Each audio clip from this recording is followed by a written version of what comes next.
नमस्कार दोस्तों और स्वागत है आप सभी का करंट अफेयर अपडेटेड के इस यूट्यूब चैनल पर, जहां पर हम डिस्कस कर रहे हैं डेली करंट अफेयर्स को। This is Saurabh Solanki and we are going to discuss about the important events of 14 October 2020।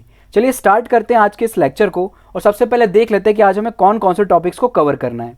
आज जो पहला टॉपिक हम कवर करने वाले हैं वो होने वाला है सोवरेन गोल्ड बॉन्ड से रिलेटेड। इसके बाद हम स्टडी करेंगे डॉक्टर राम मनोहर लोहिया के बारे में। फिर हम देखेंगे संघाई कॉर्पोरेशन ऑर्गेनाइजेशन से रिलेटेड एक इंपॉर्टेंट आर्टिकल और फिर at the end we will discuss about Mount Kilimanjaro. चलिए स्टार्ट करते हैं और सबसे पहले देख लेते हैं सोवरेन गोल्ड बॉन्ड स्कीम के बारे में। पहले हम सोवरेन गोल्ड बॉन्ड स्कीम के बारे में समझते हैं, उसके बाद फिर हम कंटेस्ट डिस्कस करेंगे। सोवरेन गोल्ड बॉन्ड स्कीम में होता क्या है? अभी आपके घर में जो गोल्ड रखा हुआ है वो आपको कोई आउटकम नहीं दे रहा है, आपने सिर्फ उसको खरीद के रख लिया है। काफ़ी महंगा होता है गोल्ड, उसको आपने खरीद के सिर्फ अपने पास रख लिया, उससे आपको कोई भी बेनिफिट या फिर प्रॉफिट नहीं मिल रहा है एट प्रेजेंट। अब क्या होगा, मान लीजिए कि जो गोल्ड आपके पास है या फिर जो नया गोल्ड आप खरीदना चाह रहे हैं मार्केट आप जाकर, तो आप क्या करो, आप मार्केट में जो फिजिकल गोल्ड होगा उसकी बजाय आप गोल्ड बॉन्ड्स खरीद लो। ठीक है, इस गोल्ड बॉन्ड्स के क्या होगा कि जैसे कि मान लीजिए कि आप 50,000 का गोल्ड खरीदना चाह रहे थे, 50,000 का कोई भी आप गोल्ड का बिस्किट खरीदना चाह रहे थे मान लीजिए, तो आप 50,000 की गोल्ड बॉन्ड खरीद लीजिए।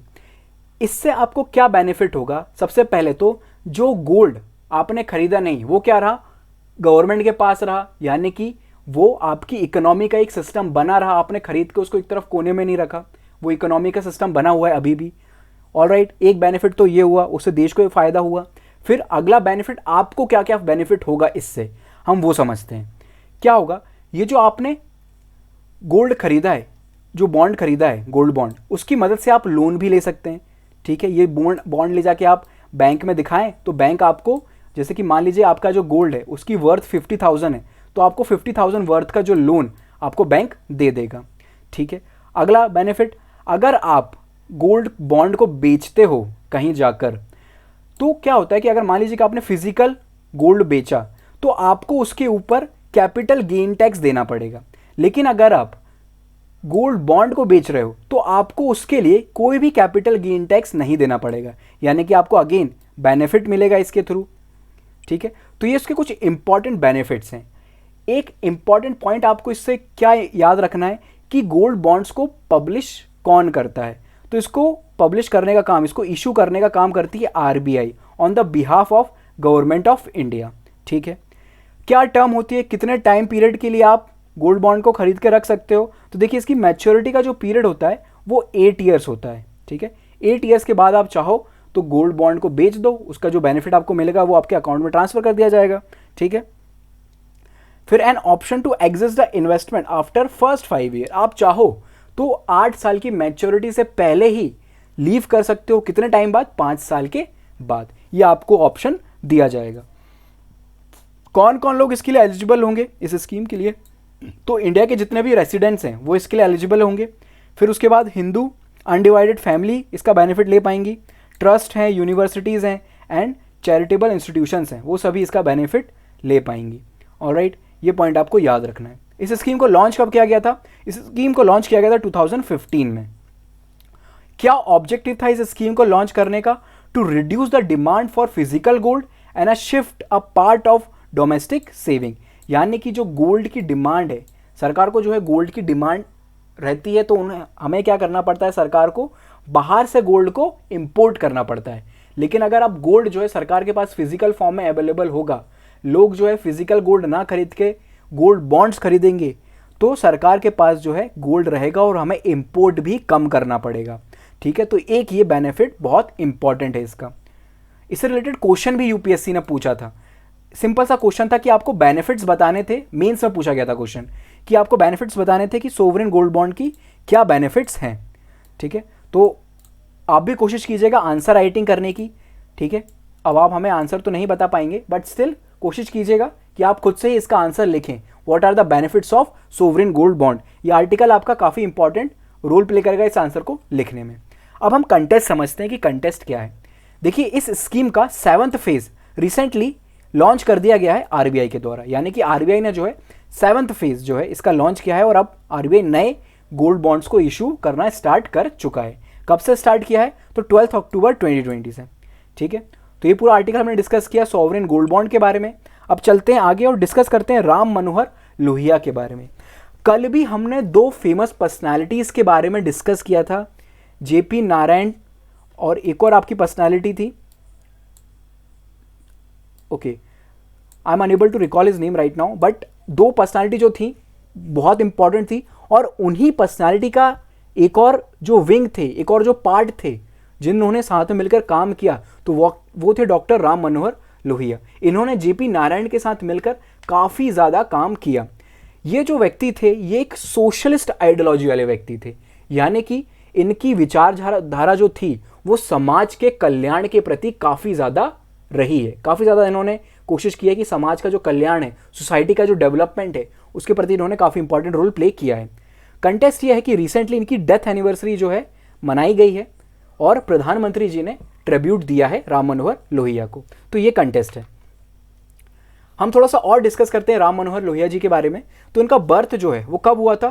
तो 23 मार्च 1910 को इनका बर्थ हुआ था, ठीक है। 23 मार्च को हम कौन सा डे सेलिब्रेट करते हैं आप बताइएगा ज़रूर कमेंट बॉक्स में, ठीक है। इनका बर्थ जो है कहाँ पर हुआ था? अकबरपुर में, कहाँ पर है? जो कि उत्तर प्रदेश में है, ठीक है।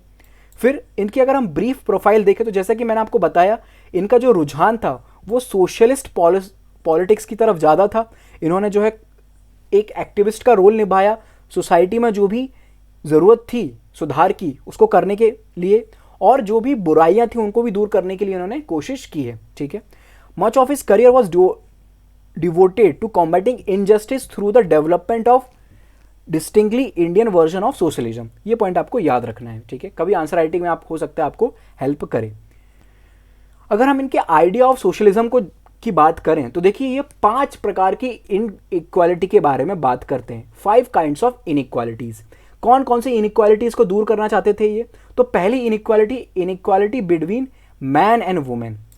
ये पहली इनइक्वालिटी इन्होंने आइडेंटिफाई की और कोशिश की किसको दूर किया जाए। Then inequality based on skin colour, ठीक है। एक बहुत फेमस मूवमेंट की भी शुरुआत हुई थी अभी, ब्लैक लाइफ मैटर्स, आप सभी ने उसके बारे में पढ़ा होगा, वो भी स्किन कलर से रिलेटेड था। उस इनइक्वालिटी को दूर करने की बात की है। उसके बाद कास्ट बेस्ड इनइक्वालिटी, जो कि इंडिया में बहुत प्रीडोमिनेंटली देखी जाती है, ठीक है। अभी भी जो है बहुत जो मैटर है ये कास्ट बेस्ड इनइक्वालिटी का न्यूज़ में है, ठीक है। यूपी के कारण आपको पता होगा क्या कंटेस्ट है, ठीक है। इसके बाद फिर colonial rule of some countries over others, इस इनइक्वालिटी को भी इन्होंने आइडेंटिफाई किया, क्योंकि इनका जो बर्थ है वो कॉलोनियल गवर्नमेंट के टाइम पर हुआ था, तो ये उससे काफ़ी ज़्यादा प्रभावित थे और इंडिया के जो फ्रीडम स्ट्रगल है उससे भी काफ़ी ज़्यादा ही प्रभावित थे, ठीक है। और लास्ट इनइक्वालिटी जिनकी इन्होंने बात की है वो है इकोनॉमिक इनइक्वालिटी। अमीर और गरीब के भेद को भी इन्होंने समझा, ठीक है, और उसको दूर करने की कोशिश इनके द्वारा की गई है। इनके अगर हम रोल की बात करें कि क्या इंपॉर्टेंट रोल इन्होंने प्ले किया, तो देखिए ये एक मेंबर बन गए थे किस पार्टी के? तो कांग्रेस सोशलिस्ट पार्टी। इसके बारे में हमने कल भी डिस्कस किया था। इसको इस्टेब्लिश करने के लिए जेपी नारायण का बहुत इंपॉर्टेंट रोल रहा था, उसके ये मेंबर बन गए थे, ठीक है। ये जो कांग्रेस सोशलिस्ट पार्टी थी, ये कांग्रेस, इंडियन नेशनल जो कांग्रेस थी उसी का पार्ट थी, बस उसी का जो लेफ्ट विंग के लोग थे कांग्रेस पार्टी के अंदर ही, वो कांग्रेस सोशलिस्ट पार्टी में काम किया करते थे, ठीक है। फिर उन्होंने क्या इंपॉर्टेंट रोल प्ले किया? तो देखिए जो सेकेंड वर्ल्ड वॉर स्टार्ट हुआ, कल भी हमने डिस्कस किया था, सेकेंड वर्ल्ड वॉर में कैसे इंडिया में जो है उसके अगेंस्ट एजिटेशन हुआ था, उसके अगेंस्ट लोगों ने प्रोटेस्ट किए थे, कांग्रेस ने इस्तीफा दे दिया था, राम मनोहर लोहिया ने भी उसका विरोध किया था। उसी प्रकार राम मनोहर लोहिया को भी जो है अरेस्ट कर लिया गया था प्रोटेस्ट के दौरान 1939 में, ठीक है। तो इनको जेल भी हुई थी। फिर उन्होंने इंपॉर्टेंट रोल प्ले किया 1942 में क्विट इंडिया मूवमेंट में, उसमें भी उन्होंने पार्टिसिपेट किया, ठीक है। फिर अगेन इनको जेल हो गई थी 1944 एंड 1946 के दौरान, ये जेल में भी काफ़ी ज़्यादा रहे। और अगर हम इनके इंपॉर्टेंट रोल की बात करें तो जैसे कल मैंने आपको बताया था, जेपी नारायण ने जो है उन्होंने भी फ्रीडम के बाद 1948 में कांग्रेस को छोड़ दिया था, इंडियन नेशनल कांग्रेस को छोड़ दिया था। तो वैसे ही लोहिया, राम मनोहर लोहिया ने भी 1948 में कांग्रेस को छोड़ दिया और ये प्रजा सोशलिस्ट पार्टी जो कि जेपी नारायण के द्वारा बनाई गई थी, फॉर्म की गई थी, उसको ज्वाइन किया था राम मनोहर लोहिया ने, ठीक है। फिर इनके कुछ इंटरनल कॉन्फ्लिक्ट थे प्रजा सोशलिस्ट पार्टी से, तो ये उससे भी दूर हो गए, उन्होंने रिजाइन कर दिया उस पार्टी से और खुद की एक पार्टी बनाई जिसका नाम दिया न्यू सोशलिस्ट पार्टी 1995 में, ठीक है, for which he became chairman as well as the editor of its journal. एक जर्नल भी लिखा करते थे मैनकाइंड के नाम से। ये पॉइंट आपको याद रखना है, किसके द्वारा पब्लिश की जाती थी? न्यू सोशलिस्ट पार्टी के द्वारा, ठीक है, इंपॉर्टेंट पॉइंट है ये, ठीक है। उसके बाद अगर हम अगली बात करें तो इन्होंने फिर इलेक्शन में भी पार्टिसिपेट किया और 1963 में ये इलेक्शन जीते और लोकसभा के लिए इलेक्ट हुए। फिर इन्होंने कुछ बहुत इंपॉर्टेंट किताबें भी लिखी, जैसे कि wheel of history, marks, Gandhi and socialism, guilty man of India's participation और पार्टीशन एक्सेट्रा, और भी कई वर्क इन्होंने किए हैं। इनकी जो डेथ हो जाती है 12 अक्टूबर 1967 में, ठीक है, काफ़ी यंग ही थे ये जिस टाइम पर इनकी डेथ हुई, ज़्यादा एज नहीं थी इनकी। ऑलराइट, तो ये पूरा आर्टिकल हमने डिस्कस किया राम मनोहर लोहिया के बारे में। अब चलते हैं आगे और डिस्कस करते हैं संघाई कॉरपोरेशन ऑर्गेनाइजेशन के बारे में। बहुत इंपॉर्टेंट ऑर्गेनाइजेशन है, पहले भी हम 1-2 आर्टिकल्स इसके बारे में डिस्कस कर चुके हैं। अभी क्या कंटेस्ट है कि 7th जस्टिस मिनिस्टर की मीटिंग संघाई कॉरपोरेशन ऑर्गेनाइजेशन के जो मेंबर है वो होस्ट की गई है, किसके द्वारा? Union law minister Shankar Prasad के द्वारा, ठीक है। क्या है कि जो भी मेंबर्स संघाई कॉरपोरेशन ऑर्गेनाइजेशन के हैं, हर एक कंट्रीज का जो भी लॉ मिनिस्टर है वो आके एक प्लेटफॉर्म पर आएंगे और बातचीत करेंगे, ठीक है। संघाई कॉरपोरेशन ऑर्गेनाइजेशन हमारे लिए बहुत इंपॉर्टेंट है, हम इसके बारे में डिस्कस करते हैं कि ऑर्गेनाइजेशन है क्या। देखिए, ये एक permanent intergovernmental international organisation है, ठीक है। इसको इस्टेब्लिश एक्चुअली में किया गया था 1997 में, ठीक है, लेकिन जब इसको 1997 में इस्टेब्लिश किया गया था तब इसको संघाई 5 के नाम से जाना जाता था, ठीक है। उस टाइम पे इसके मेंबर्स कौन कौन थे? तो देखिए, रिपब्लिक ऑफ कजाकिस्तान, आप मैप भी देखते रहिए, यहाँ पर ये कजाकिस्तान, ठीक है, और फिर उसके बाद रिपब्लिक ऑफ चाइना, चाइना आपको पता है कहाँ पर है मैप में, फिर है किर्गिस्तान, रशिया एंड ताजिकिस्तान। ये 5 कंट्रीज 1997 में एक साथ आई और इन्होंने संघाई 5 को इस्टेब्लिश किया। मेंबर कंट्रीज देख लीजिए, कजाकिस्तान, रशिया, चाइना, यहाँ पर है ताजिकिस्तान और यहाँ पर है किर्गिस्तान। कौन कौन से मेंबर्स नहीं हैं? तो तुर्कमेनिस्तान और उज्बेकिस्तान अभी इसके मेंबर नहीं थे। फिर क्या होता है, 2001 में एक और देश है आपका जिसका नाम है उज्बेकिस्तान, वो इसका मेंबर बन जाता है। फिर इस बॉडी का नाम जो है चेंज कर दिया जाता है और संघाई कॉरपोरेशन ऑर्गेनाइजेशन इसका नाम रख दिया जाता है, ठीक है। अब देखिए, ये उज्बेकिस्तान जो है, ये रेड कलर से आपको दिख रहा होगा यहाँ पे, ये भी इसका मेंबर बन जाता है, ठीक है। फिर आगे क्या होता है और इसमें डेवलपमेंट होता है, और 2017 में बहुत इंपॉर्टेंट काम होता है, इंडिया और पाकिस्तान दोनों ही संघाई कॉरपोरेशन ऑर्गेनाइजेशन के मेंबर बन जाते हैं। अब देखिए, इसके पीछे भी ना एक थोड़ी सी पॉलिटिक्स थी। रशिया जो है वो चाहता था कि इंडिया जो है संघाई कॉरपोरेशन ऑर्गेनाइजेशन का मेंबर बने। अब चाइना क्या है, इंडिया को काउंटर करना चाहता था कि यार रशिया जो है वो इंडिया को मेंबर बनाना चाहता है, तो हम एक काम करते हैं, हम पाकिस्तान को मेंबर बना देते हैं। तो दोनों ही जो काम है एक साथ हो गए, ठीक है। इंडिया और पाकिस्तान दोनों ही इसके मेंबर 2017 में बन गए। इसके मेंबर्स का जो नाम है यहाँ पर मैंने लिख दिया, टोटल इसके 8 मेंबर्स हैं, आप देख लीजिएगा, मैं आपको ऑलरेडी बता चुका हूँ। अब चलते हैं आगे और डिस्कस करते हैं माउंट किलिमंजारो के बारे में। कंटेस्ट ये है कि माउंट किलिमंजारो पर आग लग गई है, काफ़ी वास्ट फायर यहाँ पर देखने को मिली है, और वहाँ का जो क्लाइमेट है इस समय ड्राई है और जो विंड की स्पीड है काफ़ी ज़्यादा है। इसी कारण जो फायर है वो और ज़्यादा डिस्ट्रक्टिव हो चुकी है और बहुत सारे एरियाज़ में स्प्रेड हो गई है, ठीक है। माउंट किलिमंजारो की लोकेशन हमारे लिए बहुत इंपॉर्टेंट है। कहाँ पर लोकेटेड है माउंट किलिमंजारो? तो यहाँ पर देखिए, अफ्रीका का एक देश है तंजानिया, ठीक है, तंजानिया और केनिया की बॉर्डर पर आपको देखने को मिलेगा ये माउंटेन, ठीक है। इस माउंटेन की अगर हम स्पेशलिटी देखें तो ये अफ्रीका का टॉलेस्ट माउंटेन है और वर्ल्ड की सबसे सिंगल माउंटेन रेंजेस में से सबसे बड़ी रेंज है। सिंगल माउंटेन रेंजेस क्यों बोल रहा हूं मैं? जैसा कि आपको पता होगा कि जो एवरेस्ट है वो वर्ल्ड की सबसे बिगेस्ट, जो टॉलेस्ट जो माउंटेन है वो आपका एवरेस्ट है, लेकिन जो एवरेस्ट है वो हिमालयाज का पार्ट है, एक पूरी की पूरी माउंटेन की चेन है, ठीक है, हिमालय की, उसी का एक पीक है, हाईएस्ट पीक, जो कि है एवरेस्ट। लेकिन माउंट किलिमंजारो जो है ये एक वॉल्केनिक माउंटेन है, ठीक है, सिंगल माउंटेन है और बहुत इसकी टॉलेस्ट हाइट है इसकी, ठीक है।